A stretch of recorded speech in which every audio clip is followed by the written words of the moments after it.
Expressways का जो infrastructure प्रदेश के अंदर क्रिएट हुआ है या हो रहा है, ये उत्तर प्रदेश के इंफ्रास्ट्रक्चर डेवलपमेंट के लिए एक बहुत बड़ी उपलब्धि है। स्वाभाविक रूप से जो व्यापक संभावनाएं उत्तर प्रदेश के अंदर मौजूद हैं, उन सब में अभिवृद्धि करने और उसके माध्यम से प्रदेश के अंदर अधिक से अधिक निवेश करने और प्रदेश की 24 करोड़ जनता के जीवन में व्यापक खुशहाली लाने के साथ ही उत्तर प्रदेश देश के अंदर आदरणीय प्रधानमंत्री जी के 5 ट्रिलियन US की इकोनॉमी बनने में भी उत्तर प्रदेश अपनी भूमिका को प्रभावी ढंग से योगदान दे सके, इस दिशा से प्रदेश सरकार के द्वारा ये सभी प्रयास प्रारंभ किए जा रहे हैं। हमें जनता की बेहतर सुविधा भी देनी है,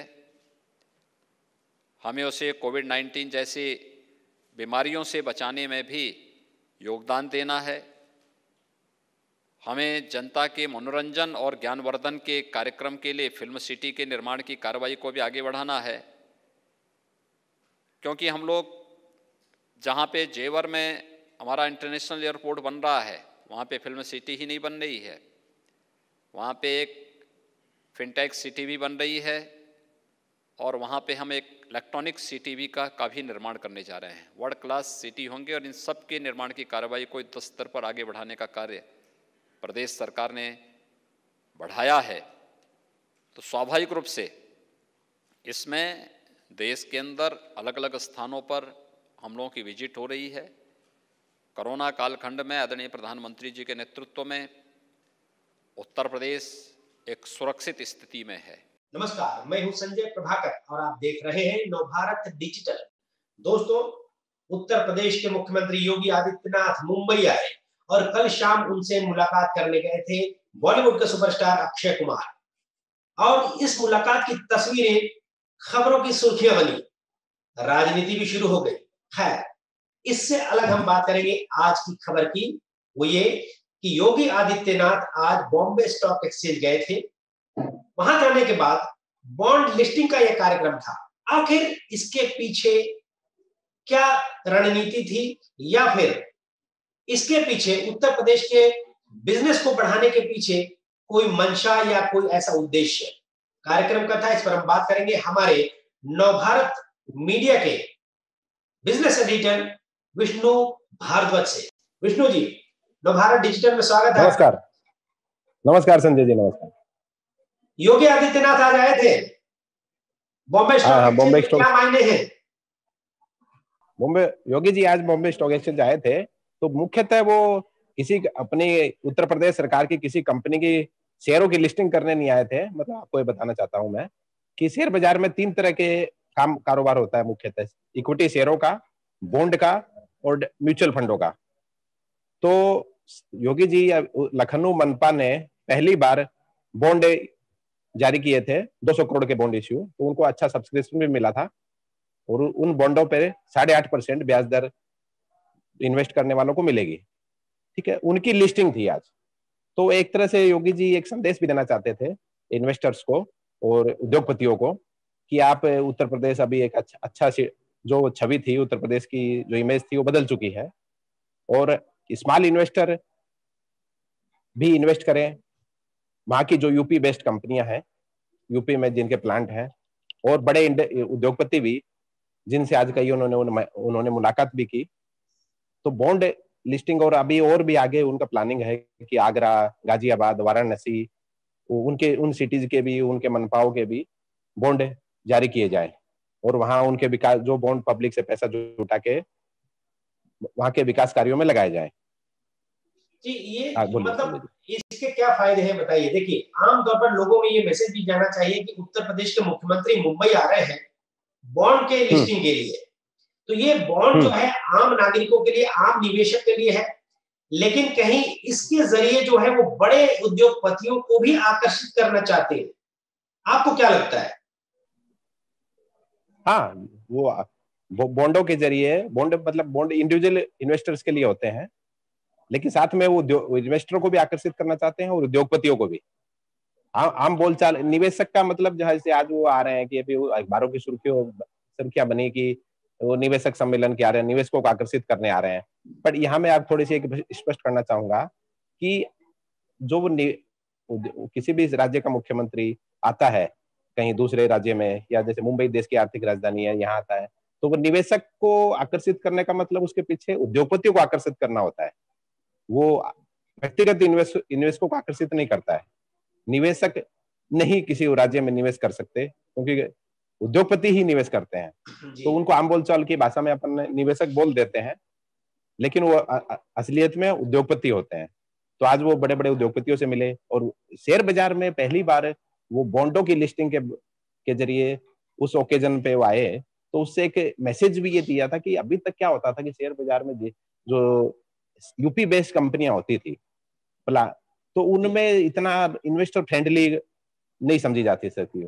उनको क्या था कि वहां की जो भी, क्योंकि सरकारें बदलती रहती थी, सरकारों की जो पहले की सरकारें थी, इतना उनका इन्वेस्टमेंट पे ज्यादा फोकस नहीं होता था, इंडस्ट्री फ्रेंडली सरकारें नहीं कही जाती थी। तो यूपी में जिन कंपनियों के प्लांट थे, जो यूपी बेस्ड कंपनियां थी, उनमें जो बड़े फॉरेन इन्वेस्टर हैं, बड़े चाइना इन्वेस्टर हैं, वो ज्यादा उनमें इन्वेस्ट नहीं किया करते थे, क्योंकि उनको लगता था कि यहाँ की सरकारें बदलती रहती हैं, सरकारों का यहाँ पर जो कानून व्यवस्था बराबर नहीं है, तो यहाँ की कोई भी कंपनी सस्टेनेबल ग्रोथ नहीं कर सकती वहां।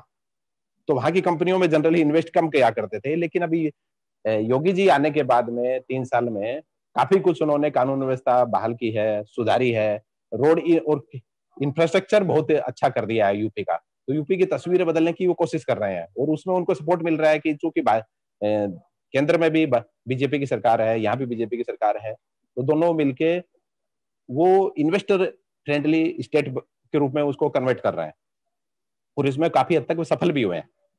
तो ऐसे में तो अभी देखिए इससे जी बोलिए। हाँ बोलिए।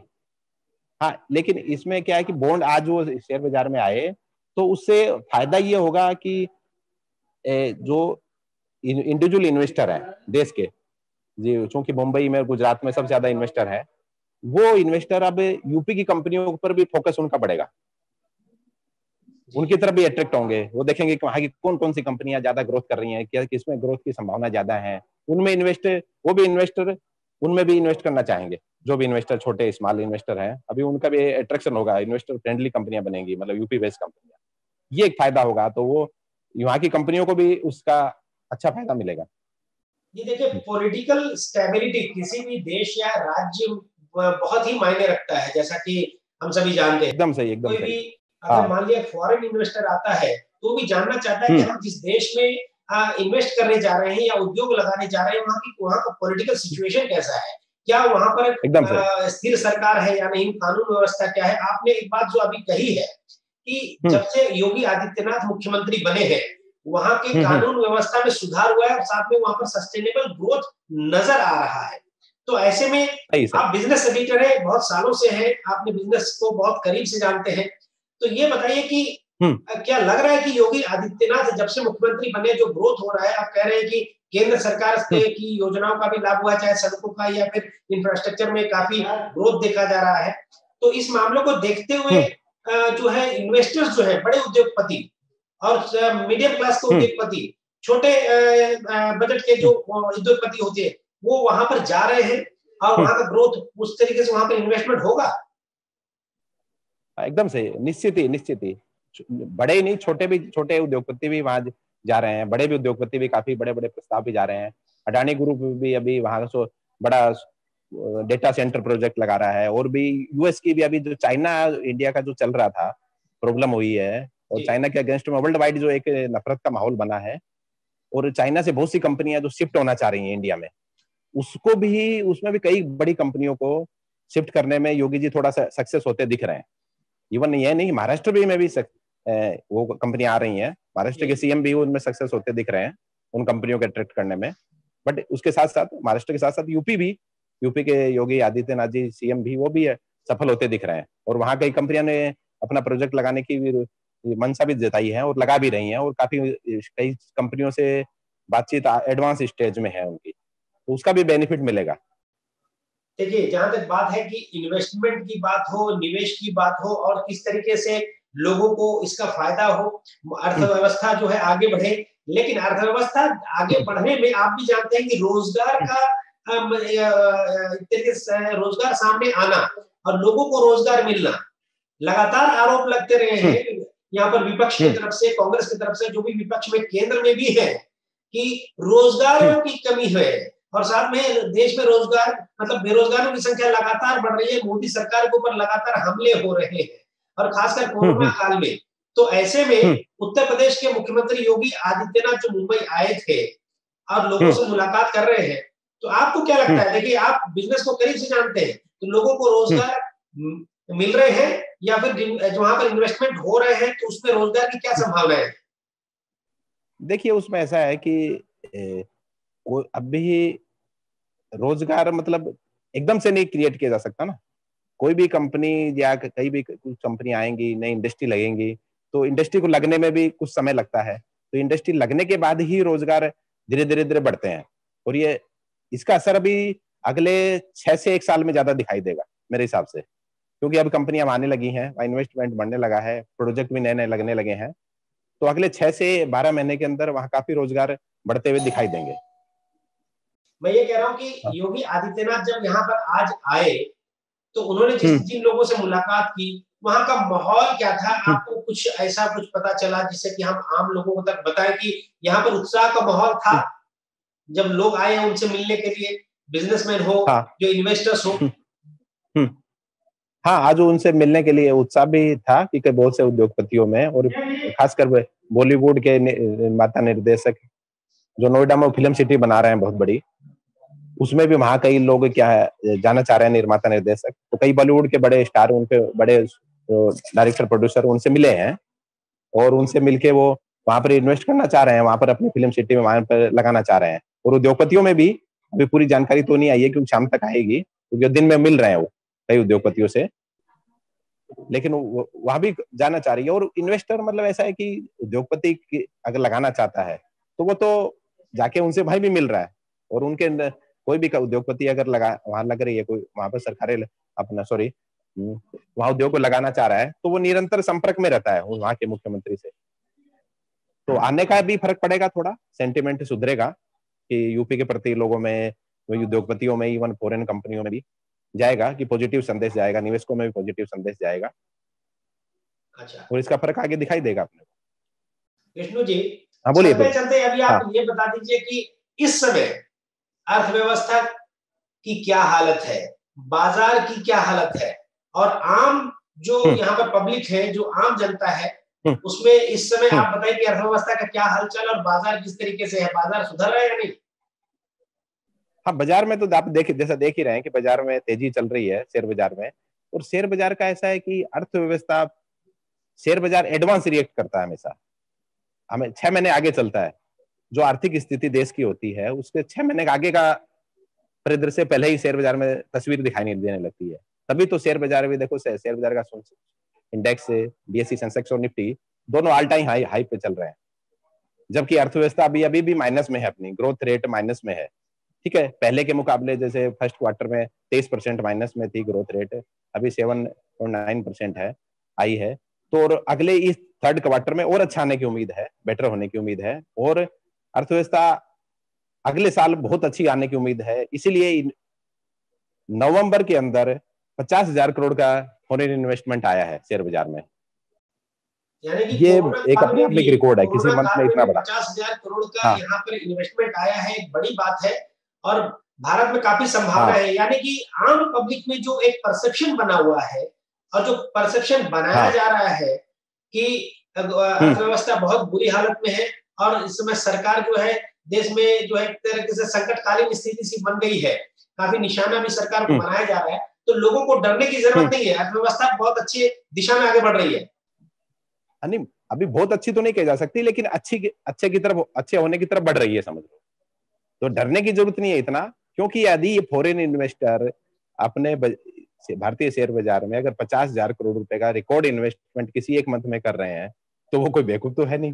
वो आगे की तस्वीर देख के ही आगे उनको कुछ ना कुछ अच्छा लग रहा है, पैसा लगा रहे हैं, रिस्क ले रहे हैं इतना बड़ा, तो डेफिनेटली आगे अपनी उनको अच्छा लग रहा है कि इंडियन ग्रोथ आगे नेक्स्ट ईयर बहुत अच्छी आने वाली है।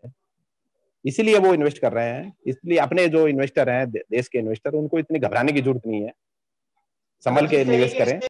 जिस तरीके से एक संभावना व्यक्त की जा रही थी, आशंकाएं थी कि भारत में जोरदार मंदी का दौर आने वाला है, तो ऐसा कुछ नहीं होगा। हाँ, बस मंदी के बादल, ये समझ सकते हैं आप संजय जी कि मंदी के बादल छट चुके हैं और अब तेजी के बादल धीरे धीरे छाते जा रहे हैं। चलिए, बहुत बहुत शुक्रिया। आपने जो अभी शॉर्ट में बताई है विष्णु भारद्वाज जी की, मंदी के जो बादल है वो छट गए हैं, अब तेजी के दौर आ रहे हैं। बहुत अच्छी बात आपने हमसे, तेजी के बादल छाते जा रहे हैं जी। Thank you. तेजी के बादल छाते जा रहे हैं, मंदी अब घबराने की जरूरत नहीं है। जो मंदी का दौर था वो एक तरह से खत्म हो चुका है। अच्छा, चलिए विष्णु भारद्वाज जी, आपने जिस तरीके से जानकारी दी कि मंदी के बादल जो छा रहे थे वो छट चुके हैं, अब तेजी के बादल आ रहे हैं और जमकर बरसेंगे, यानी कि अर्थव्यवस्था सुधर जाएगी। एकदम सही। और देश में लोगों को डरने की जरूरत नहीं है। जरूरत नहीं, बिल्कुल एकदम सही कह रहे हैं, इसकी पूरी संभावना है जी। बहुत बहुत शुक्रिया, आप नवभारत डिजिटल बनाए और आपने पूरी जानकारी दी। धन्यवाद। धन्यवाद, थैंक यू। दोस्तों, ये थे विष्णु भारद्वाज, जो कि नवभारत मीडिया के बिजनेस एडिटर थे। उन्होंने एक बहुत अच्छी जानकारी दी है और जिससे कि एक ताकत मिलती है, सभी को मिलेगी कि मंदी के बादल जो छा रहे थे वो छट चुके हैं और तेजी के बादल आ रहे हैं और बरसेंगे जोर से, यानी कि धन वर्षा होगी और देश में जो है अर्थव्यवस्था सुधरेगी। एक खास बात उन्होंने कहा कि नवंबर के महीने में, इसी बीते नवंबर के महीने में विदेशों से जो है 50,000 करोड़ का निवेश भारत में हुआ है। बहुत बड़ी बात है, बहुत ही सकारात्मक कदम है हमारे देश के अर्थव्यवस्था के लिए। और भी जो नई बातें होंगी अर्थव्यवस्था जुड़ी हुई, हम आपको बताते रहेंगे। नमस्कार।